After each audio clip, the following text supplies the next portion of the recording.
मैं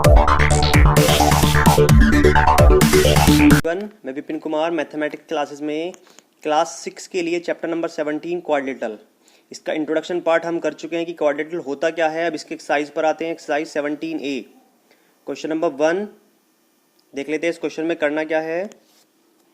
इन an adjacent figure quadrilateral has been shown, एक बराबर में क्वाड्रेटल दिया हुआ है, फिगर शो करी हुई है। उसमें आपको बताना है name of its diagonal, name बताना है डायगोनल्स के। डायगोनल्स मैंने आपको बताया था, एक AC होगा और एक BD होगा। तो इसको जो आप लिखेंगे इसमें बुक में करेंगे इसको AC एंड BD। उसके बाद उसने बोला two pair of opposite side, opposite sides आपको बतानी है। जैसे AB के अपोजिट कौन सी हो गई, CD, तो आप ऐसे लिखेंगे AB CD, ये अपोजिट हो गई। एक और पेयर बताना आपको, दूसरा पेयर लिखेंगे आप AD और CB, AD CB, ये अपोजिट आमने सामने जो होंगे। ऐसे two pair of opposite angle, आमने सामने के एंगल लिखेंगे। एंगल A किसके अपोजिट होगा, एंगल C के। तो angle A angle C bracket में, उसके बाद एंगल B एंगल D, ठीक हो गया। या आमने सामने के। ऐसे two pair of adjacent side, adjacent का मतलब बराबर वाली साइड। जैसे AB के बराबर में BC है, तो AB BC, तो ये होगी एडजेसेंट साइड्स। एंड ऐसे ही AD और AB, कोई भी आप लिख सकते हैं, CD AB, ये भी हो जाएंगी। Two pair of adjacent angles, ऐसे एंगल सीखना है। Angle A angle B adjacent है, angle B angle C adjacent है, angle C angle D adjacent है, और angle D angle A adjacent है। आपको कोई भी दो पेयर लिखने हैं। उसके बाद आते क्वेश्चन नंबर 2। ये आपको नहीं करना है कॉपी में, मैं बता देता हूँ करना कैसे है, लेकिन आपको कॉपी में नहीं करना है। ये 8th क्लास का क्वेश्चन है, आप वहाँ पे करोगे इसको, ठीक है। Draw a parallelogram ABCD in which AB 6.5 centimetre. सबसे पहले आपको क्या करना है, एक लाइन खींचनी है 6.5 सेंटीमीटर की, नाप के स्केल से 6.5 सेंटीमीटर आप लाइन खींचेंगे। उसके बाद AB नाम डाल देंगे इसका AB, फिर दिया हुआ है AD और एंगल BAD दिया हुआ है 70 डिग्री, तो BAD आप D रखेंगे यहाँ पर, 70 डिग्री का एंगल बनाएंगे। और उसके बाद AD 4.8, यहाँ से 4.8 का कट लगाएंगे। सेम यहाँ से भी 4.8 का कट लगाएंगे। और जितना एंगल यहाँ पर आपने कितना बनाया है, 70 डिग्री बनाया है, यहाँ पर आप 130 डिग्री का एंगल बनाएंगे। और ये लाइन ऐसे चली जाएगी, फिर इन दोनों को आप ज्वाइन कर देंगे, ठीक है। तो ये क्या बन जाएगा, क्वाड्रेटल बन जाएगा, पैरेललोग्राम। वैसे आपको करना नहीं है, मैंने बता दिया आपको करना कैसे है। क्वेश्चन नंबर 3 पर आते हैं। Two sides of a parallelogram are 4:3। जो टू साइड्स हैं, पैरेललोग्राम हो गया था, अभी बनाया था हमने। इसकी जो साइड्स हैं, ये 4 है, ये 3 है, रेशो में दे रखी है। तो ये 4x हो जाएगी, ये 3x हो जाएगी। उसके बाद पैरामीटर दे रखा है 56। आपको इसकी लेंथ और ब्रेथ दोनों निकालनी है। लेंथ साइड जो है, ये वाली लेंथ और ये वाली लेंथ। तो देख लेते हैं कैसे करना है इसको। Let the ratio constant be x. जब रेशो दे रखा है तो रेशो कांस्टेंट x हो गया, तो लेंथ हमारी 4x हो गई, ब्रेथ हमारी 3x हो गई। उसके बाद पैरामीटर का फॉर्मूला होता है जो रेक्टेंगल का होता है, 2 इंटू लेंथ प्लस ब्रेथ। तो 56 is equal to 2 into 4x plus 3x। 2 से ये 2 डिवाइड में आ गया, यहाँ पर 2 से हमने डिवाइड कर दिया 56 को 28 टाइम्स, और ये 4x प्लस 3x कितना हो गया, 7x हो गया। अब क्या करेंगे, 7 से इस 28 को डिवाइड कर देंगे। 7 डिवाइड में आएगा तो 7 से 28 डिवाइड हुआ 4 टाइम्स, तो x हमारा कितना हो गया, 4। अब 4 की 4 में, 4 की 3 में, तो 4 4 जो 16 और 4 3 जो 12, ये हमारी लेंथ और ब्रेथ आ गई। जो इसकी लेंथ, साइड्स की लेंथ है, वो आ गई हमारी 16 सेंटीमीटर एंड 12 सेंटीमीटर। उसके बाद क्वेश्चन नंबर 4 पर आते हैं। The diagonals are equal. किसके डायगोनल्स इक्वल होते हैं, एडजेसेंट साइड्स आर अनइक्वल। और बराबर की जो साइड्स होती है वो अनइक्वल होती हैं। वो होता है रेक्टेंगल में। किसमें होता है, रेक्टेंगल। तो फर्स्ट का आंसर होगा rectangle. The diagonals are equal, उसके डायगोनल्स इक्वल हैं, एडजेसेंट साइड भी इक्वल हैं। डायगोनल्स भी इक्वल, एडजेसेंट साइड्स भी इक्वल, तो होगा स्क्वायर। उसके बाद डायगोनल्स आर अनइक्वल। डायगोनल्स तो अनइक्वल है, लेकिन एडजेसेंट साइड्स इक्वल हैं।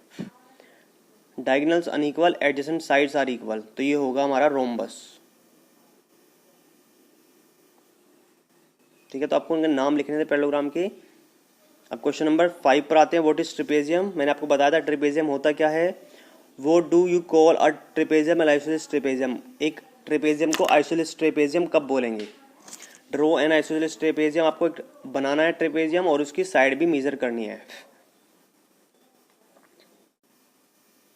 देखो ये यहाँ पर trapezium is a quadrilateral whose only one pair, ये ओ पी लिखा हुआ ओ एन ई है, ये one pair of opposite sides equal, जो वन पेयर है अपोजिट साइड वो इक्वल होगा, but other pair is not parallel.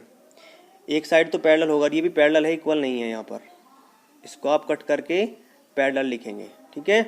ये भी पैरेलल आएगा और ये तो सही है यहाँ पर, और इसको यहाँ पर कट करके 1 लिखेंगे। Trapezium is a quadrilateral whose only one pair of opposite sides is parallel but other pair is not parallel. एक साइड तो पैरेलल होती है लेकिन दूसरी साइड पैरेलल नहीं होती है।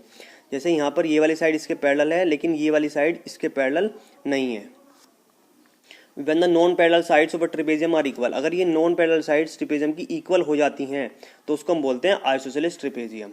ये हमने एक ट्रेपेजियम बना रखा है और उसकी हमने साइड भी लिख रखी है। ए बी 3 सेंटीमीटर है, उसके बाद सी डी 4.6 सेंटीमीटर है, ए डी और बी सी दोनों इक्वल है 2.6, और एंगल डी कितना है 65, एंगल सी 65, एंगल ए 115 और एंगल बी भी 115 डिग्री है।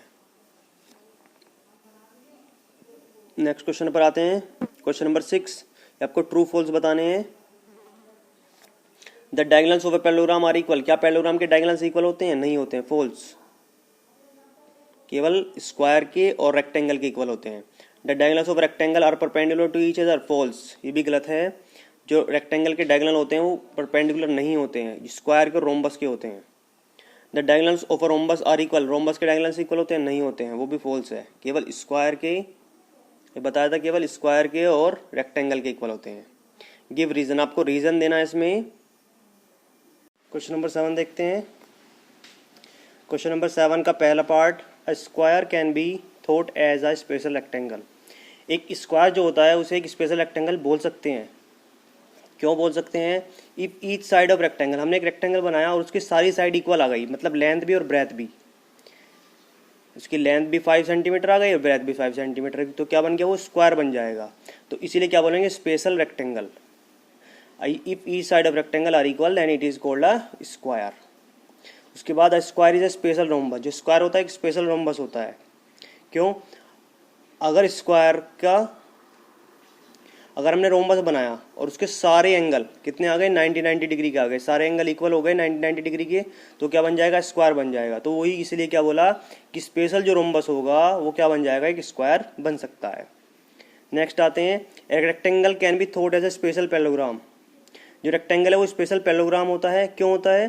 क्योंकि हमने एक पैरेललोग्राम बनाया और उसके सारे एंगल कैसे आ गए? 90 डिग्री के आ गए। कितने बन गए? सारे 90 डिग्री के, तो क्या बन जाएगा? वो एक रेक्टेंगल बन जाएगा। तो इसीलिए if each angle of a parallelogram is 90 degree, अगर पैरेललोग्राम के सारे एंगल 90 डिग्री के हो जाएंगे तो वो क्या हो जाएगा? रेक्टेंगल बोला जाएगा। ऐसे ही square is also parallelogram, square एक पैरेललोग्राम होता है। क्यों? क्योंकि स्क्वायर पैरेललोग्राम की सारी प्रॉपर्टी सेटिस्फाई करता है। A square is a parallelogram which with all sides equal and each angle equal to 90 degree. जो स्क्वायर होता है वो एक पैरेललोग्राम ही होता है जिसकी सारी साइड इक्वल होती हैं और जिसके सारे एंगल कितने होते हैं? 90 डिग्री के इक्वल हो जाते हैं। तो इसलिए स्क्वायर क्या होता है? एक पैरेललोग्राम होता है। तो ये एक्सरसाइज यहाँ पर खत्म हो गई, फिनिश। लास्ट क्वेश्चन बचा है इसका एक, ये बता देता हूँ। अब figure is said to be regular, figure को क्या बोलते हैं? रेगुलर बोलते हैं। कब? If its sides are equal in length, अगर उसकी साइड्स इक्वल होती हैं लेंथ में, and angle equals in measure, और सारे एंगल भी इक्वल आते हैं मेजर में। तो what do you mean by regular quadrilateral? अगर रेगुलर क्वाड्रिलेटरल की बात करेंगे जिसके सारे साइड्स भी इक्वल होती हैं और सारे एंगल भी इक्वल होते हैं, तो बोला जाएगा हमारा स्क्वायर। क्या बोला जाएगा? स्क्वायर। तो इसका आंसर हो गया स्क्वायर। तो इसकी एक्सरसाइज पूरी फिनिश हो गई है। अगर आपको इस एक्सरसाइज में कोई भी प्रॉब्लम आती है, कुछ चीज़ ऐसी है जो समझ में नहीं आ रही है, तो आप वो मेरे से पूछ सकते हैं। और वीडियो देखने के लिए थैंक्स।